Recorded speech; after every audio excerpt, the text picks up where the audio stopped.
Hey, we're here today with Isabel Mota, and she's one of our advisors over at Engel Völkers. She's a fantastic person, really talented real estate advisor as well. And we're gonna be interviewing her today. So Isabel, what's up? Thank you for having me. You're welcome. Thanks for being here, giving us some time, coming off of the road. I know it's not easy right now. The market is crazy. And you've been working with buyers, sellers, just nonstop. So how many years in real estate?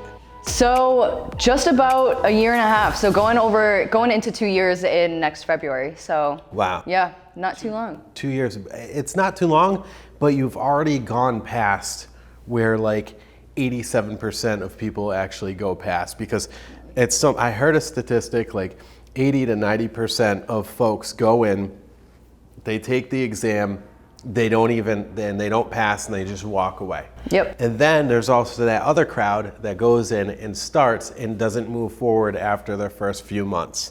It's such a tough business.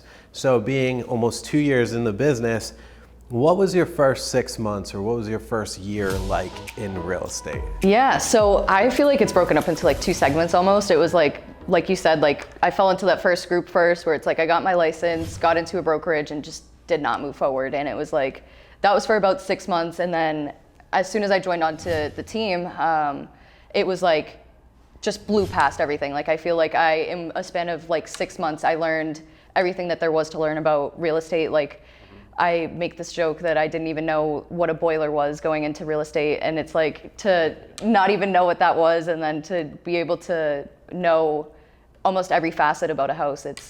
Now you can work on them. Now you can literally fix boilers. Yeah, definitely. Yep. That's what I can't, do. but that's good. That's good. I'm totally useless with my hands. That's why I talk for a living. Yeah. But wow, that's great. So your first 6 months to a year, kind of before jumping on with our team, was kind of tough. Let's talk about that, because I hear that kind of a lot, and I'm not trying to this isn't like a self-promotion for our team. Literally, you just said it. There's a lot of brokerages that might not be cut out for like new agents or whatever. Why do you say that? Was there something, and this again isn't to bash them, where was the lack of support, and what's the difference that you're seeing between that and maybe Engel Völkers? Definitely. So I think that a lot of it just comes down to the support. And I think that if you don't have a support system, you're really not gonna go anywhere. I went from, they were good like emotional support, but it's like, you need a little bit, especially in real estate, you need more than just emotional support. Like I needed someone that was gonna give me qualified leads, qualified information, and just someone to motivate me as well. Like it was like, yeah, we're here for you, like great job, you're doing great, but it's like I need someone, like our team gets on the phone call every morning at 7 in the morning, and it's just like, it's something to get you going, and like you start first thing in the morning thinking about real estate, thinking about what can I do to set myself up for the day.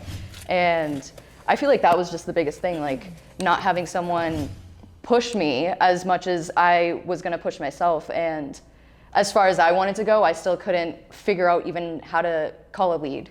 And I would sit and research a lead so extensively and be like, where do you live? And figure all this out before even calling them. And it's like, I was so anxious before and couldn't even figure out how to do it. And it's just, all the anxiety has come off, all of everything after just having like a support system and just people to go to. Like even having the team lead is like a team leader is awesome to go to, but like even just having other team members and other members on the brokerage. Like I feel like even though we're on a team, our brokerage still feels like a team because we're so close knit with all of us. Like I talked to like Tanya, who's coming in. Tanya did my open house, and it's just, it's She's so fantastic, awesome. Yeah, it's so awesome to just be like, hey, I know you're not on my team, but do you mind helping me out? And she's within seconds, yeah, of course, I'd love to help you out. So it's nice to have a brokerage that has your back besides a team, but like also just a brokerage as a whole, it has your back too. Yeah, you know, and like I've walked in other offices. I used to be part of other offices where like you'd walk in and people would be like, you know, so guarded. And, you know, and Joe and I, building E&V, we didn't want that. You know, we never had that on the DiSpirito team. We're more like what can we do to help one another, you know, which is awesome. And there's you know, Jackie on our team, there's Mike Tellier, there's, there's Pam Hogan, there's, you know, a million people that, well, not a million, there's like under 20 right now, but that we can talk with and kind of get ideas from, bounce and help one another out, which is really cool. Now, let me ask you something. What did your typical day look like when you started real estate? Nothing. Like anything related to real estate, like seriously, on an average day, didn't do anything to further my career. It didn't have anyone to push me. Like I would try to go to the office and like I would try to put in some office time. Yeah. But every time I would go do office time, this would just be me sitting here like this, like not even like phone time, not even like training. And I remember multiple. Yeah, exactly. And I was just like, I was always told, just listen to conversations. And it's like, yeah, to some extent that's helpful, but I need to be able to pick up a phone call and say, have you listened to my conversation and say, this was great, but you notice how when they said this, you said this, and you need to change X, Y, Z. And it's just like to have someone now that is like, this is exactly how you can improve what you're doing, instead of just like 6 months go by, no sales, no interactions at all with any clients. And it was hard. It was kind of like crushing because I was so excited to get into real estate. Like I quit my full-time job, left school, and I was like, all right, let's go into real estate, let's do this. And it was just like, I felt like I fell flat on my face, and I was like, I have no support. I got like no qualified leads, and like that was a really big thing for me as a new agent, as a young agent, as that too. I didn't have, my whole sphere is still in college. They are not the typical home buyer sphere, so it was true. I had to figure out how to market to older people that I didn't interact with ever. I mean, I just came out of college, and it was just like I didn't even know how to have a conversation with people that weren't my age, and it was just like it's tough. It was, and I feel like I spent so much time trying to figure out more about the person than about real estate, because at least I can talk about the person instead of the house. But it's crazy. I feel like I had so much anxiety, and like even going to something as little like as an inspection and like filling in an inspection, I was like shaking, and I was like, I don't know what I'm gonna do. I don't know if they're gonna ask me anything. And it's just like, I feel like I have so much confidence now, and I could like literally, like even just looking at our old videos together, it's crazy. It's just like, I feel like voice would be shaking and just scared to be involved. It's tough. It's tough. But that's what makes your story so inspiring, because, there's a lot of real estate agents that start and that's it. They start and they don't know where to go from there. And you were kind of in the same spot that a lot of people were in, but you persevered and you looked for other options, and you were online. And I remember you either emailed or called me randomly, and I was like, wow, all right, I appreciate this girl taking initiative to do this, right? Like, that's everything in the business, right? Is taking initiative, taking action to do something with it, right? And so you did that. You knew inside. No one was telling you to do that. Or maybe your boyfriend was like, get out of that other brokerage, go find something. Shout out to Justin, by the way. Fantastic and talented videographer. Yes, he is. Right. Great guy. But anyway, you did that, and you went from doing nothing to literally contacting a team and jumping on, and you were all ears, and you've been. So you went from, we talked about what you were doing in a day, you went from doing nothing, and now can you explain kind of like a typical day at Engel Völkers? What does that look like? Definitely. So I feel like a typical day, we start out on our morning call, and it's just like, I feel like that's the best way to just wake up and just get your day started. 7 a.m. call, right? So it's a 7 a.m. call, and then we get off about 7:30 at the latest. And after that, just start prospecting. I follow up on my emails right after our morning call. So if I have to follow up with any clients or anything like that, just do that then. And all of my days are pretty packed, whether it's going to open houses, doing showings with buyers, doing listing appointments with sellers, just finding potential leads. All of these things used to seem like unfathomable, and I was like, how do I even get to that point? And it's just like, I feel like every day I'm out running around doing so many things, and I love it. And it's just like, I'm learning so much, especially like one of the biggest things like that I learned through was inspections personally. So just following the inspector around and, working with great inspectors and just following them and seeing like, what is this? What is that? Like, what do I need to be looking for? And it's paid off, honestly. Like there's been times where, you know, I am going through a house with my buyers, and I'll never forget this situation. We're just going down to the basement, and they're like, oh, I love this house. And there was a crack in the foundation like this big, and you could see outside, so you could actually see the sun coming in.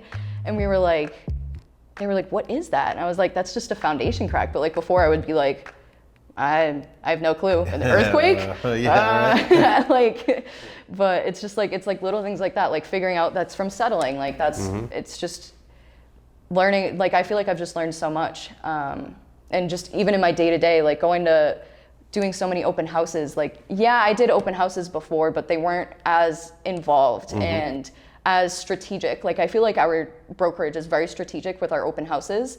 What do you mean by that exactly? What is it? Yeah, so just by the way that we plan them, so like we'll plan them on certain days. So like usually we'll do Wednesday open houses and Saturday open houses, and we have an extremely good turnout with doing that. And with doing that, we do things like signing in people. Like, I wasn't told to sign in people. People would come in and I would be like, hey, how are you? Here's a card. And wouldn't sign people in. Like, we sign everyone in, you know, are you working with a realtor? And it's just like, even just asking that tiny question, like, do you have an agent? And as soon as they come in, some people will be like, yeah, we've been working forever. Some will be like, you know, I have a really bad agent, actually. Here's my card, like, let's talk. And some people will just have no agent at all. And it's just like, before, like, open houses, you would think don't really need much thought going into them, but there are certain things like having 2 agents if we know it's a really aggressive price range, and if it's going to be a really popular house, like we can tell usually before listing, and having the proper manpower to not be overwhelmed. And it's just, I feel like we're very strategic with that. So. Yeah, agreed. That's important. I mean, open houses are a significant opportunity for our sellers in this market to get a bid war, right? So like I explain it, you know how we explain it to clients, right? Like, you go drive by a restaurant and there's no one in the parking lot. Are you going to want to eat there? Yep. So why would you schedule private showings when you know we're in a marketplace where buyers are going to line up down the road? So let's fit everybody in like sardines, and let's get everybody looking at one another. And what that does is it shows them that there's other people interested in the home. Yep. And that they can't come in and make lowball offers on an Engel Völkers listing, on a DiSpirito team listing. It's just something we do. So we list. You just listed a house actually today. Yeah. Right? Yep. On Cactus. Beautiful house. It is. So let's talk about that. So you're listing on a Monday, and you're doing an open house on a Wednesday. Smart. Yep. And how long's the open house? We're only doing them for an hour. Perfect. So why are we doing an hour? It puts pressure on buyers, most importantly. So it gets them to feel that they need to come. You know, it's like open houses that are 4 hours long. It's like, oh, I can come between 12, or maybe I'll show up at 2. It's like, you got to be here from this time to this time. And on top of it being a little bit pressure for the buyers on the sell side, it's super convenient for our sellers. I've actually had so many sellers say that this is the best, like, compared to the last time that they've sold. They're like, I used to get so anxious. I have 6 dogs. Like, it's so much horrible. trying to get them out of the house for 6 hours. And it's just like, it seems to be like a win-win on everyone's situation. Yeah, some buyers don't really want to wait in line, but it shows that the house is hot. It shows that the market's hot. It shows just what's going on. So I think it's a smart thing to do. And it does go by pretty fast, I feel, with having especially 2 agents on. You know, we filter them through, have one go upstairs, have one go down. It's great, yeah. And just, I feel like we're just really efficient with it. And by the pressure on buyers, you know, we don't want to give the wrong impression that our open houses are like a high pressure. What you mean, I think, is that they have to get in there within that hour. Yeah. If they're going to have a shot at getting the home. Right. Okay. All right. Yeah. So it's not like it's going to be impossible to come in, but it's just like I said, like, instead of choosing like coming in at 2 p.m., it's like you have between 5 and 6. You're not going to come in at 7. That's it. And then now, right after you're open on a Wednesday, then we post our open for usually a Saturday. Yeah. Yep. And then that's to entice even more buyers that weren't able to make it. However, when we get multiple offers, we might, you know, if the offer is good enough, just go with something from that open, right? Definitely. Yeah. I've had a lot of people on the Saturday opens, and I feel like it's really awesome to get the back-to-back, because people working during the nighttime, you know, they can't really come out at 5 p.m. on a Wednesday night. So it's awesome to be able to throw one on a Saturday and have everyone come through, because like you said, you never know. Someone that is a doctor that was at work that day could give you the best offer ever. So. Absolutely. And now we schedule these open houses on a Saturday in the afternoon, usually after 1 o'clock. Do you know why we do that? Yeah, just because a lot of people like their mornings. So whether it's getting their kids ready, even if they have another job, if they're going for that, or just a few things. Golf. Yeah. Golf on Saturdays, right? Golfing is on Saturdays? So, yeah, well, a lot of people will golf on That maybe a makes sense. Saturday morning or a Sunday morning, Yeah. or they're at church or whatever. So when you do an afternoon open house, usually, you're getting the people that are coming off, golf and whatnot. So you're kind of taking that into. So there's a lot of thought that goes in, like you said, to doing what we're doing. So awesome. What was the most biggest challenge as forget about being a new agent. What's your single most biggest challenge right now? Right now, I have to think about that one. I feel like any challenges that I do have, I feel like I just try to attack them immediately, and it's just like I feel like I try to make a workaround for them. One of the biggest challenges right now, I feel like a lot of agents could say this, is getting sellers. I feel like that's a really big. Interesting. It's so hard. It's not. It's finding sellers. That's what I think it is. Yep. It's finding the sellers that maybe they have a second vacation home that they're willing to sell or something like that. But 9 out of 10 sellers, they have to sell their house to buy something else, and they don't want to. And yeah, there are a few that are like, you know what, the market's so great, APR is so low, and it makes sense, and I think it's probably one of my challenges for sure right now. That's the most prevalent one, I think. It's all of our challenges. Yes. Yeah. I was gonna say, a lot of agents can agree with that. With the low inventory, it's just like, it's crazy. Yeah, it's been tough. It's been really tough. But, so like, if you have a seller and they're like, you know what, I have to buy, I have to sell all at the same time. Like, how am I gonna do this? There's nothing out there. Like, what are some things that you might be doing that a typical real estate agent doesn't do? Like, how are you finding them properties? Like, what other things are you able to do? Yeah, so one of the biggest things that we do to help our sellers in this situation is that we do off-market property searches. So a lot of agents don't do that. And I think it's really helpful because you may find that diamond in the rough that is just looking to sell. And it's just, they don't want to deal with it. What's anything like that. off-market property? What do you mean by that? Yeah, so a house that's not on the market on MLS, no one really knows about it. So this could just either be something like finding someone through our own sphere. So if I personally knew a seller and was like, listen, I know they're planning on selling in a few months, let's try to make it work. Or, going out there and actually finding these people ourselves and saying like, hey, let's send out a postcard, let's target these homes, and let's say like, hey, are you interested? I have a buyer that's extremely aggressive right now. This market is insane, so let's go.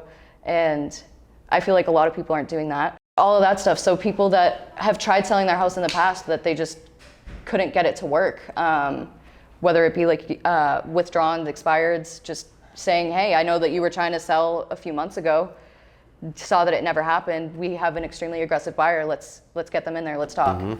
And just doing stuff like that. Like it helps put the seller on our end a lot more ease to want to get their house up on the market, and it shows a lot of integrity too, because we're going that extra mile and we're showing you like, hey, we really care about you.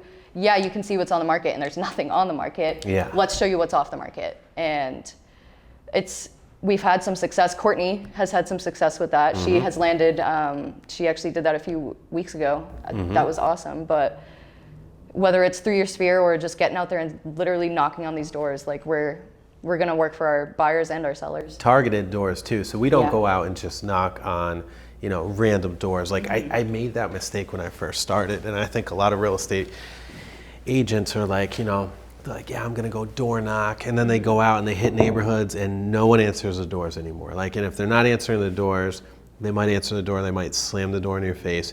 So we've been hitting targeted doors, and those targeted doors, expired listings, for sale by owners, right? And then we use the program Remind, right? Where we can literally pull in different potential sellers that might fit a certain algorithm that we can create. It's crazy.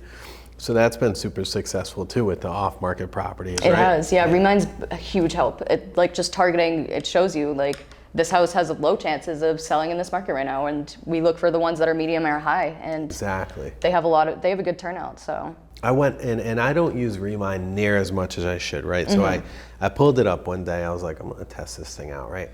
And I found a high self-score, and I randomly just knocked on these people's door, right, in Warwick, and they're like, oh my God, it's so weird. We were like thinking about selling. Yeah.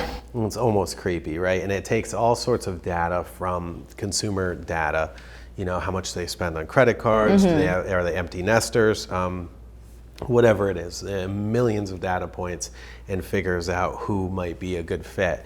One of the cool things with this too is we're able to pull all those addresses, it could be anywhere, and then send postcards out through our platform, through ENV.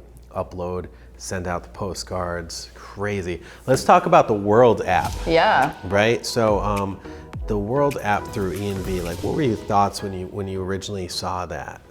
I thought it's like a little hub of centralized information. So it's like almost like a Google, but like for specifically like our network, everything real estate related. And it's just, I think it's really convenient. I mean, we have everything from schooling to just figuring out like our clients, like there's a CRM in it. There's Brand Central is amazing on its own. Brand Central. Brand Central deserves its own place, but I think there's so much that's so important, and even just finding other advisors, like everything is just right there. Like you can just pull it up on your phone and you see all these little icons, and it's like each icon you can shoot out an ad right from your phone. You can order a bouquet right from your phone, right from the app, and get these discounts that are through ENV, and it's awesome to have that little like it's just a little hub, I feel. It is. It's crazy, and we're such a well-connected company, and through the Advance app, which is in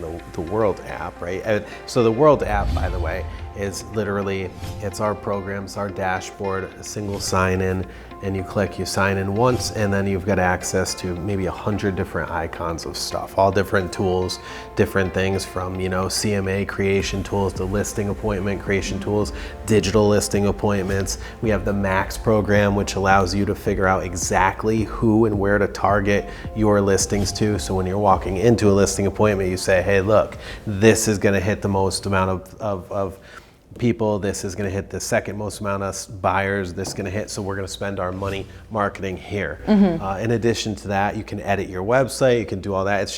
It's like, it would literally take me hours and hours and hours to explain on all of the different things that are in there, which I loved about Engel Völkers, right? And I think that's a powerful resource for us. What's your favorite? I think you said Brand Central. Yes, I love Brand Central. What didn't you just built an expose? Can you explain like about like the expose that you built for your clients and what that's all about? Yeah, so I built it was a 2-page expose. So it was what is an expose? Because not everybody so would know. It's just like kind of a flyer almost. Like a very fancy, you can do certain ones. So you can either do like a booklet or you can do like a flyer. It's like a laminated piece of paper that is, you can choose like different finishes. So like if you want like a glossy finish, like there's so much. So why is it important to you, you know, in your words, somebody walks in and they're going to look at a home, and you know, on a typical listing, they'll get a flimsy piece of MLS paper, like a paper printed from MLS. That's the typical listing overview, right? They go in there, and then they go into one of your listings, Isabel, and they get a, you know, high gloss expose. Like, what is the difference, do you think? Why is that important? I think a lot of reasons. One, I feel like the biggest, it's rememberable. That's something that you're gonna feel bad throwing away, I feel. Yeah. It's something that looks nice. Like you're like, it's almost like a picture. So it's like, it looks like it could be framed. It's like, magazine worthy. Yeah, it is magazine worthy, and it's super rememberable. I've had just showing clients like, look at these, like, and there's certain ones, like we have the big ones, like I said, the flyer-like ones. The bifolds. Yeah, the bifolds, and then we also have the little wallet-sized ones. Those are sweet. And my clients love the wallet-sized ones. They think it's so awesome. I usually keep them on me. Yeah, it's so convenient. Like you can just be able to pull one out and be like, oh, you're thinking of selling? Like here, look at this beautiful expose. And it's something that everyone's gonna remember. And even if you were just going to look and you just walk into my open house and you see these beautiful exposés just on the countertop, it's a conversation starter. It's different from MLS too, so it's a lot more exquisitely written, and just a lot of detail goes into it. So it's a beautiful piece, I feel, and it was so easy to build in Brand Central on top of that. Just click and upload and. Yep, all the pictures were right there, and it's already formatted for you. You just plug everything in, and it was so easy, and you can proof it in real time and see exactly what everything looks like. And I would say from start to finish, it took me from uploading pictures and everything, it took me an hour.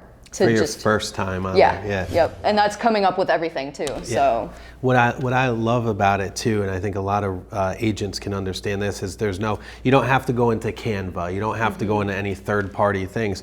Everything is already laid out and it's easy. It's so simple, and the marketing is clean and crisp, and it looks like so high-end. It looks unbelievable, right? So whether you're working with a trailer, right? You've been involved with everything from a $90,000 trailer all the way up to a $2.5 million sale, Isabel. So you have that experience, and one thing that we all can appreciate and agree on is that everybody should have that, top level service and marketing. And that's one of the things that we're able to do, and we're really all proud of that, which is great. But yeah, so having one place to go ahead and do all of that in is definitely a game changer. When people are buying homes, they buy homes on a feeling. So when you get to have them take a piece of that feeling home with them, and then they look out, they have it laid out, and they're looking with their parents or their, or whoever, their in-laws, friends, and they're looking at the different listings, and they see yours on this beautiful matte finish or high gloss finish or soft touch, and it's these big pictures, super great explanations versus the crappy MLS sheets. Those MLS sheets they don't give any feeling.